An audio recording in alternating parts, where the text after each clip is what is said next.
Už poros valandų Trakos startuoja 1400 km brevetas, RAL 1400 arba Easy Ride Around Lithuania. Dviratis į mašiną pakrautas, varom patikrinti, ant kiek easy apvažiuoti Lietuvą. Vartininkas.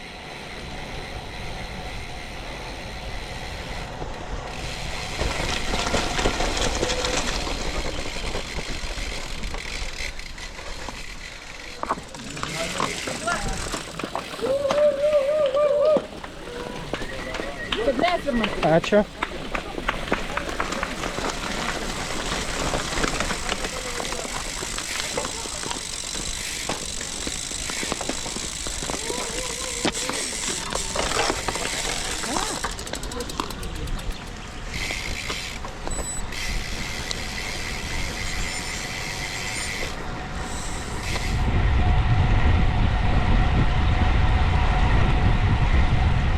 Nesupratau checkpointą esmės. Nufotkin, nusimti per 1000. Kas tas checkpointas, tai kilometras parodytas. Druskininkas, ne kas ten pavyzdžiui. Druskininkų ženklas. Ai. Tu važiavai 1000? Tai žodžiu, ženklus nufotkinti, o Nidoj tą smėlio laikrodį. Okay.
Man irgi tas pats.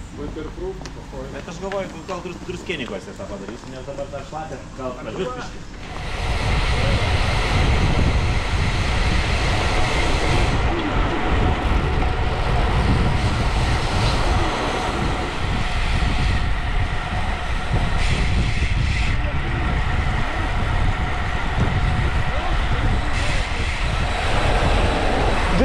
km dar niek nekalbėjau. Bet atvažiavom į Druskininkus, pasiekėm pirmą kontrolės punktą. Galbūt su pirmąją grupę neplanuotai. Bet visai patogu. Dabar stabtelsim galiniai iškarti visi. Išpailsėti.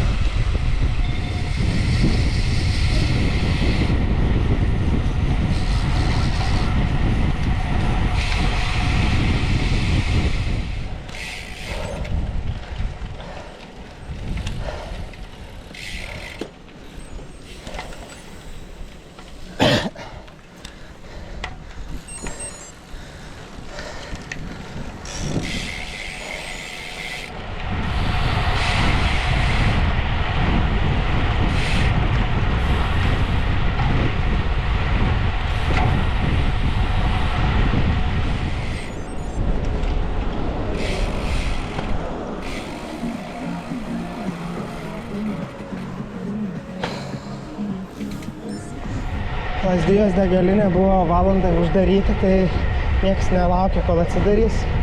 Išvažiavom toliau, bet aš jau prieš degalinę, ten kelius paskutinius kilometrus į Kalnėse išplaukinėjau iš grupės, tai nebevažiuoju su grupė, pavažiuosiu vien savo tempu, biškį pailsėsiu, atsigausiu ir jaučiu, kol šokius pasieksiu, bus pradėję atsidarinėti viskas. Tai reikia pasitaupyti vandens iki šakių. Nežinau, ten kokie 100, 200, 3 km. Gertis biškį nugertas, bet per naktį turėtų užtekti. Labai sudėtinga važiuoti nuo Lazdijų iki Vištyčio. Yra toks labai kalvotas kelias ir visą laiką prieš vėją galvau, ant nakties biškį aprims, bet labai stipriai. Važiuoju labai lėtai, kaip sraigė, kartais net lėčiau. Nuo Vištyčio, dar čia keli kilometrai iki Vištyčio. Tada pasisuksiu su šoniniu ir abejoju, kad tai bus geriau. Kybartai, tai iki Jurbarko šiam 5-7 km kažkur, kokias 3 valandas. Gal iki 8 pavyks pasiekti, bet vandens beveik nebeturiu. Būtų gerai šakiuosi stoti, jeigu kas nors dirbs.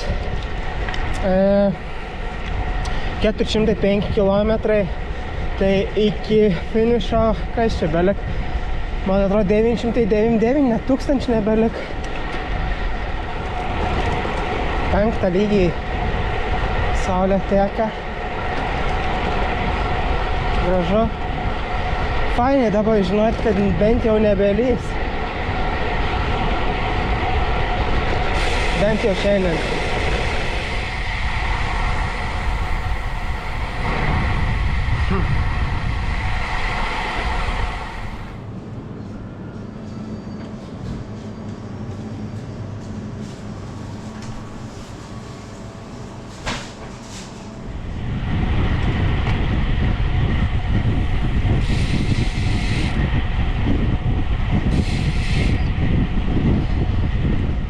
Pasiekėm Jurbarkas, antras checkpointas. Vėl padariau nuotrauką ir toliau, taip pat šiandien.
Esu Palangoje, šiandien praktiškai visą dieną 3 dirbam, labai intensyviai važiavom, tai dabar vidurnaktis, tai galvoju, reikia išvažiuoti iš Palangos ir ieškoti tiesiog kažkokios pastogės ir nukristi porai valandų pamiegoti.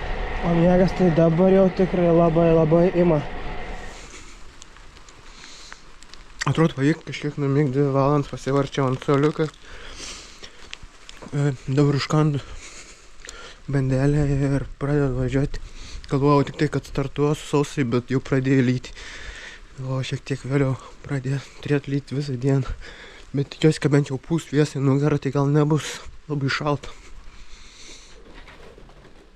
Iki Skoda 31, iki Mažeikių degalinės 88 ir iki Žagarį 153. Nu tai reikia greitai iki Skoda pasidaryti checkpointą, užkasti Mažeikios ir Žagarį pasiekti.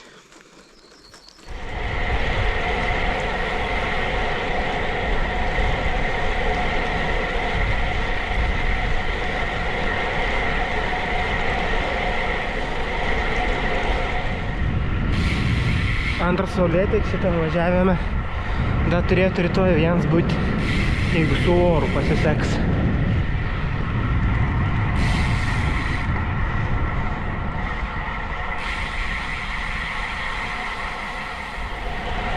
Atvažiavau į Skodą, tai pasieks dar vienas checkpoints, sekantis bus Žagarė, iki Žagarį 120 km.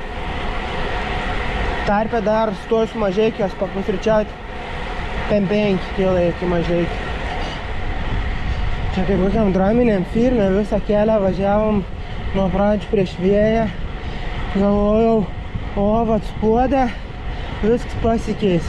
Galės atsilošti ir be jokių pastangų iki Rokiškių nupūs vėjas.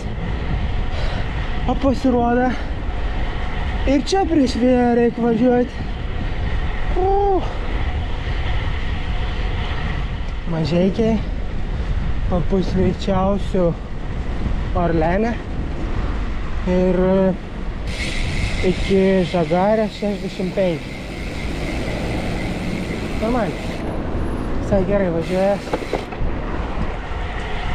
Atsižymėjau Žagarės checkpointą su nuotraukyte. Tai dabar toliau į Rokiškį.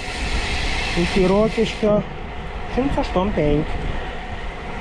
Dar jeigu ką, pasvaliai galima stoti iki ten 100. Pasvalys!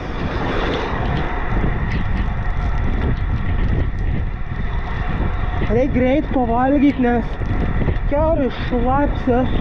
Tai aš tik sustosiu, šalt pradės daryti. Kaip skaniai pavalgiau, tik tai gaila, kad labai paskubom, nes kalenu dantim. Jaučiu tampu, imsite galins fans, pažiūrėk, kaip atrodo. Skanumėlis.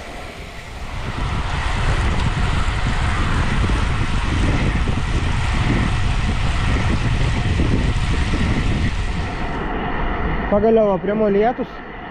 Dabar 8-17 km iki Rokiškio, tai kol nuvažiuos, kol pavalgys, jau turbūt bus po 9. Reikia iš karto susiruošti nakčiai, apsipirkti berods. Gan ilgą laiką nebus jokių šopų. Tai, žodžiu, reikia apsiprekinti, susiruošti rūbus, iš karto turbūt šiltai apsirengti. Nes šiandien jau nemegos, kol kas esu kiaurai šlapias. Laukia tikrai nėra šilta. O ir nėra prasmės turbūt laukti, nes nebe tiek daug ir beliko, kokie 280 km bus likę. Tai per naktį kažkiek suvažiuoti ir turbūt iki pietų pasifinišuosiu. Visai smagu.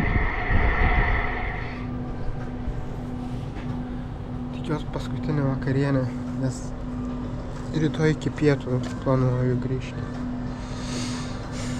Skanaus man. Nu va, palieku Rokiškį, pavalgiau, apsipirkau šiek tiek nakčiai. Nepirkau labai daug, kažko turėsiu užtekti tą, ką pasiėmiau. Dabar tokia situacija, iki sekančio checkpointo Nemenčinės yra 208 km. Iš vis iki finišo 207-8. Dar, matau, turėtų būti degalinė Ignalinai. Už 113. Tai žodžiu, viskas ok. Varom į Ignaliną. Šviesas įjungtas, 25 km iki Zarasų. Iš Zarasų berods į Visaginą nereikės važiuoti. Nebepamenu pro daug, kažkaip prasuksim ir į Ignaliną. Tai dar 8-1 iki Ignalinos.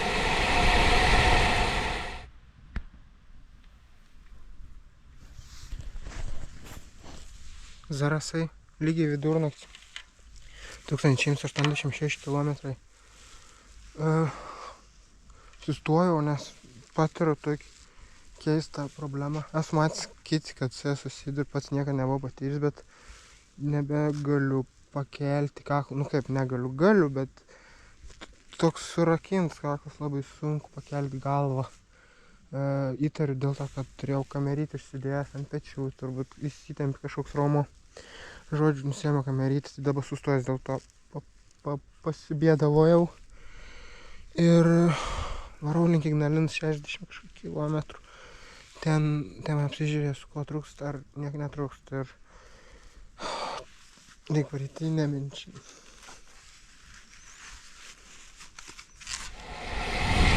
Aš per tos važinėjimus esu pastatęs save į įvairiausius nuotykius, įvairiausias situacijas. Bet turbūt tokios spalvingas nakties dar niekad neturėjau. Išvažiuodams iš Rokiškio galvojau, čia kupins energijos esu, taip gerai jaučiuos. Paimsiu va per naktį, kokį 100 pem suvažiuosiu, iš ryt 100 pem ir iki 11 tikrai suspėsiu, įsiteksiu tas 3 paras. Ne, taip nebuvo.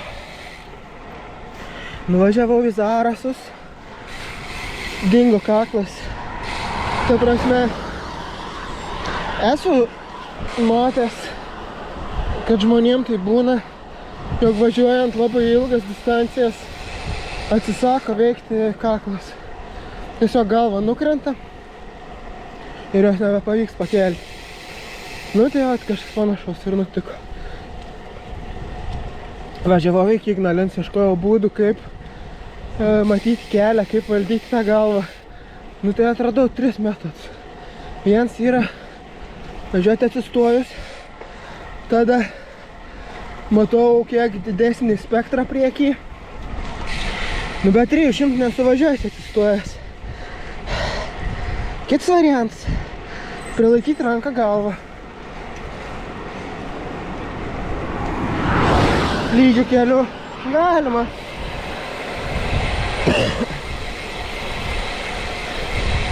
Nu tai važiavau, iki Ignalinos nuvažiavau. Aišku, tempas labai krito.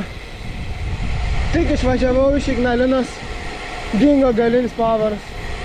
Sugėdo permetės. Bandžiau tvarkytis, nepavyksta. Ten kontaktukas, kuris liečiasi su baterija, ko gero nulūžo, vidui permetė, reikia jį, ko gero išsiardyti pilnai. Likau su 2 pavarom, iš kurių viena yra lengva, o kita dar lengvesnė. Tai galiu važiuoti palaikydamas apie 20 km per valandą greitį, bei turėdams labai ribotą matomumą. Nu, pabiškį judu, reikia tą finišą nuvažiuoti, užbaigti važiavimą, bet... Liko 125 km iki finišo, bet dabar į Nemenčinę orientuojos 55.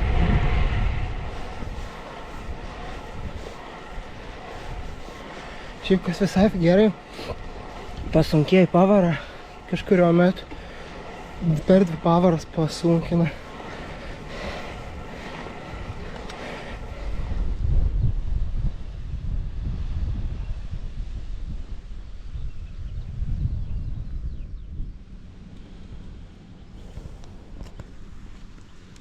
Biškį pasikrausiu Garminą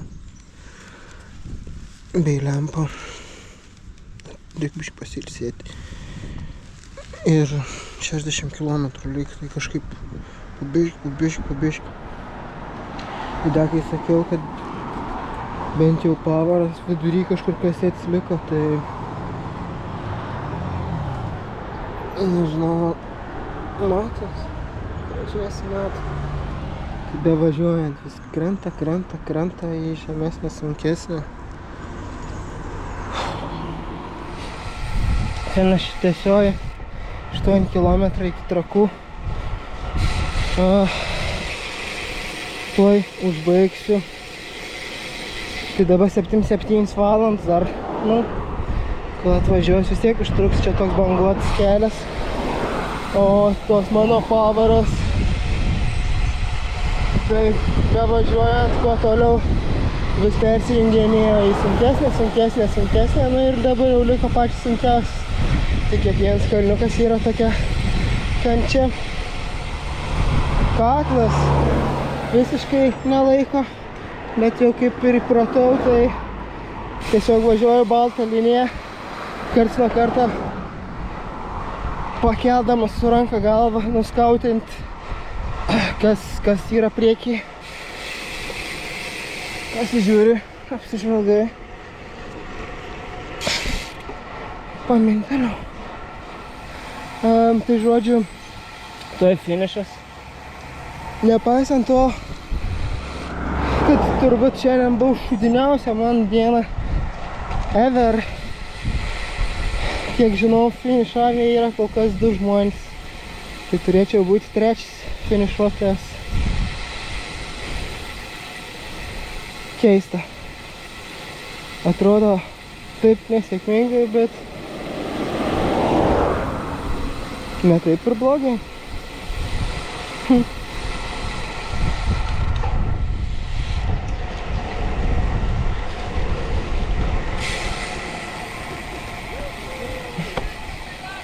Labas.